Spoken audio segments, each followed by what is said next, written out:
Okay so इस video में हम बात करने वाले हैं ओवरव्यू की। बर्ड आई व्यू सीरीज फिर से चालू हो गई है।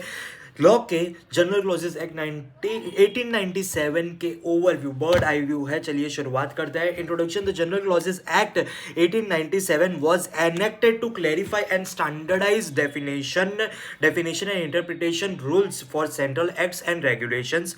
पर्पस क्या था इस एक्ट का? Simplifying understanding to legal text by providing general definition जो यहाँ पे दी है वो दूसरे सारे एक्ट्स में भी लागू होती है। General definitions and principles for construction, resolves conflict between pre-constitutional and post-constitutional laws. Applicability applies when terms and provisions in specific acts are undefined or ambiguous। मतलब कि अगर कोई भी टर्म या फिर कोई भी वर्ड जो है वो उस पर्टिकुलर एक्ट में डिफाइन नहीं हुआ है या फिर एम्बिग्विटी है उसके मीनिंग में, तो जनरल क्लॉजेज एक्ट का सहारा लेने वाले हैं। एग्जाम्पल्स इन रायरपन वर्सेस माधवी अम्मा, courts interpreted the power to appoint a receiver is also including the power to remove and suspend them।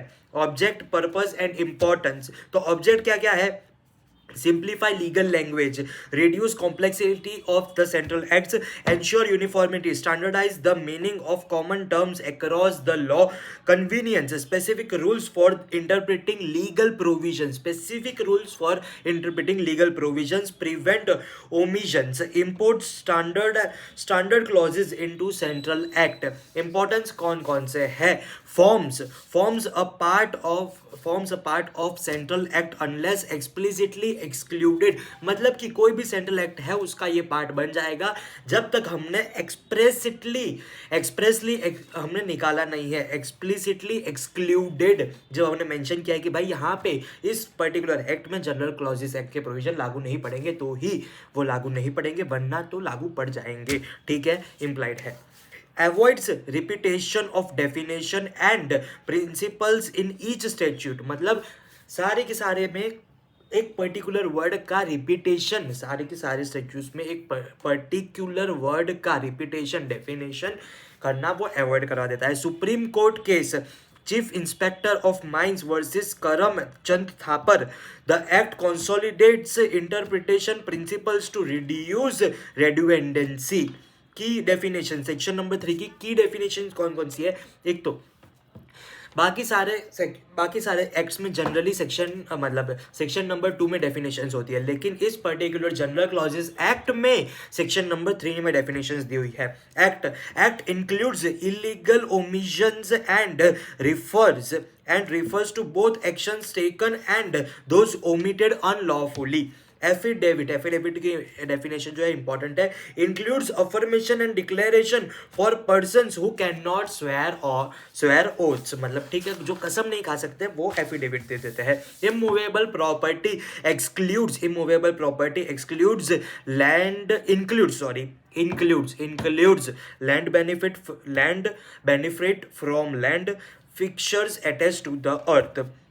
Example, right to catch fish was deemed immovable property है right to catch the fish. ठीक है, right to catch the fish was deemed to be immovable property। Anand Behera versus state of Odisha, good faith actions are deemed in good faith if done honestly even if performed negligently। Example, honest but careless actions are protected as good faith unless negligence is proven। इसका different provision है वो contract act 1872 में है। Government refers to both central and state government, ये भी पूछा हुआ है एक बार। Application, the act applies to central act regulations including rules made under them. Constitutional interpretation under article 367। Principle, the act automatically applies unless specific law explicitly states otherwise.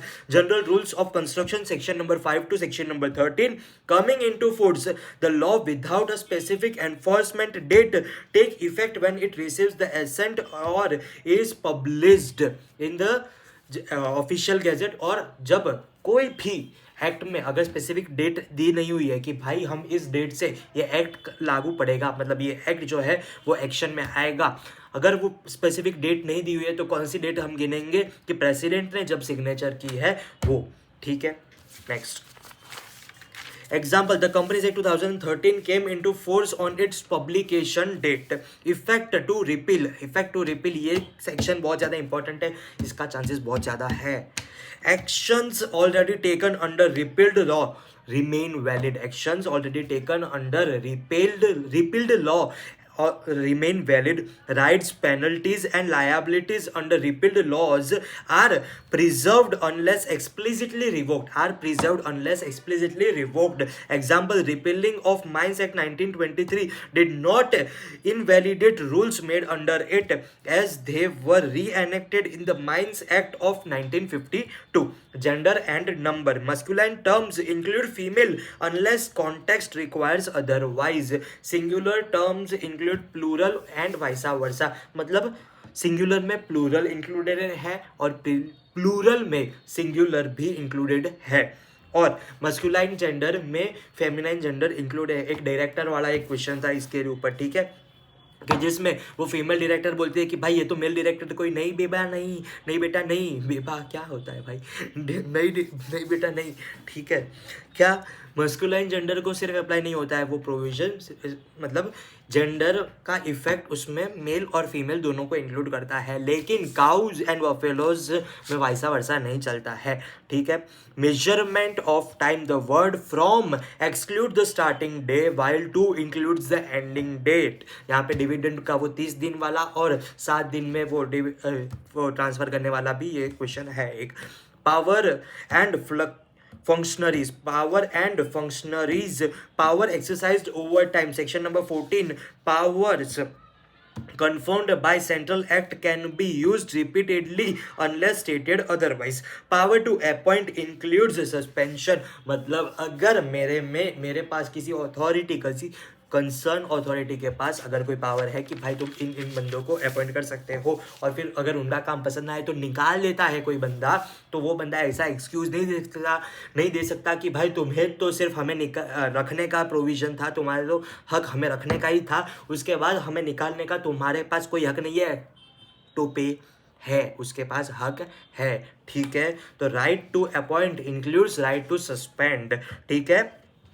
Examples कैसा है, courts inferred the power to suspend a receiver from the power to appoint, ठीक है। Power to appoint and power to suspend दोनों एक बंदे के पास हो सकता है, होता ही है। Substitution of functionaries, laws mentioning an official title automatically apply to their successors. Example, a change in advisory boards under the Preventive Detention Act did not interrupt ongoing proceedings. हाँ, मतलब कि ऐसा कोई भी एक गवर्नमेंट का एक बॉडी है, उसमें एक बंदे को अपॉइंट किया है, ठीक है, उस बंदे वो बंदा अवेलेबल नहीं है तो उस बंदे की जगह दूसरे बंदे को उस पोस्ट पे अपॉइंट किया गया है। अब कुछ रेगुलेशन के तहत उस बंदे ने कोई चेंजेस किए या फिर जो कोई एक्ट किया, तो वो दूसरा बंदा ऐसा आके नहीं बोल सकता कि भाई तुम्हारे पास हक नहीं है, वो इंसान के पास हक नहीं होगा, लेकिन वो अभी जिस पोस्ट पे बैठा है ना उस पोस्ट का अधिकार है, तो उसने अपनी ऑफिशियल ड्यूटी के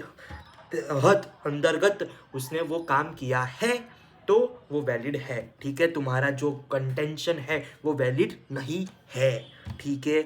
miscellaneous provisions, recovery of fines under laws are recovered using the provisions of IPC and CRPC. Offenses under multiple act, section number 26 September 25 में पूछा गया था। A person cannot be punished twice for the same offense, ठीक है, section number 26। Example, a person charged under IPC and Prevention of Corruption Act can only be punished once, मतलब कि अगर कोई बंदे ने एक ही काम ऐसा किया जिसमें दो प्रोविजन में वो दो एक्ट के अलग अलग प्रोविजन में वो लायबल है, उसको पनिशेबल है, तो किसी भी एक एक्ट का प्रोविजन उस पर लागू पड़ेगा और उसको सजा मिलेगी, दोनों एक्ट में उसको नहीं मारेंगे, ठीक है। Service by post section number 27, document is considered to be served if properly addressed, prepaid and sent by registered post. अगर मैंने प्रीपे किया है, बराबर से एड्रेस लिखा है और रजिस्टर्ड पोस्ट से मैंने भेजा है, तो वो जो डॉक्यूमेंट है वो सर्व्ड ही कहा जाएगा। ठीक है। इसमें केस लॉ है जगदीश सिंह वर्सेस नथु सिंह। ठीक है। उसमें अगर वो बंदा टेनेंट या फिर कोई भी उसकी वाइफ या कोई भी ऐसा मना कि साहब घरे नथी, हमें नहीं लिया नोटिस, ठीक है, तो वो बोलेगा कि भाई लेना तो पड़ेगा, अगर तूने नहीं लिया है तो भी हम मान लेंगे कि तूने लिया है। ठीक है। Notice. Examples for clarity: interpretation of terms. The term debenture in Companies Act includes all instruments evidencing debt, as it uses the word includes लिखा है इसलिए। ठीक है। Effect of repeal: rules made under repealed act continue under new enactment unless explicitly revoked. Power to amend notification: authorities can modify notification under section number 21 of the act। मतलब कि अगर कोई इसमें जो भी पावर टू एमेंड नोटिफिकेशन, यानी कि इसका मतलब मेरे को नहीं पता, लेकिन इससे एक प्रोविजन, सिमिलर प्रोविजन ये है कि जब वो रूल्स और सब एक्ट जो है, सब लॉज, रूल्स, सब रूल्स वगैरह जो है वो फॉर्म हो जाते हैं, उसके बाद एक कंसर्न अथॉरिटी के समक्ष वो पेश किए जाते हैं कि भाई तुम लोग देख लो, अगर कुछ चेंजेस वगैरह है तो हमें बता दो, हम उसको क्या बोलते हैं अमेंड करके फिर से इश्यू कर देंगे। तो वो जो है वो मॉडिफिकेशंस अलाउड है, लेकिन मॉडिफिकेशंस करने के बाद, अमेंडमेंट करने के बाद फिर से उसे उन लोगों के सामने रखना, उन लोगों को बताना अनिवार्य नहीं है। डायरेक्ट तुम चेंजेस करके डायरेक्ट इश्यू कर सकते हो ऑफिशियल गैजेट में। ठीक है। यहाँ पे ये खत्म होता है बर्ड आई व्यू। 110% कवरेज बिल्कुल नहीं होगी, 100% भी नहीं हुई होगी, लेकिन एक फ्लो बन गया है। ठीक है। चलिए बाय बाय, अगले पार्ट में फिर से शुरुआत करते हैं दूसरे कुछ लेसन्स की। ठीक है। Bye bye.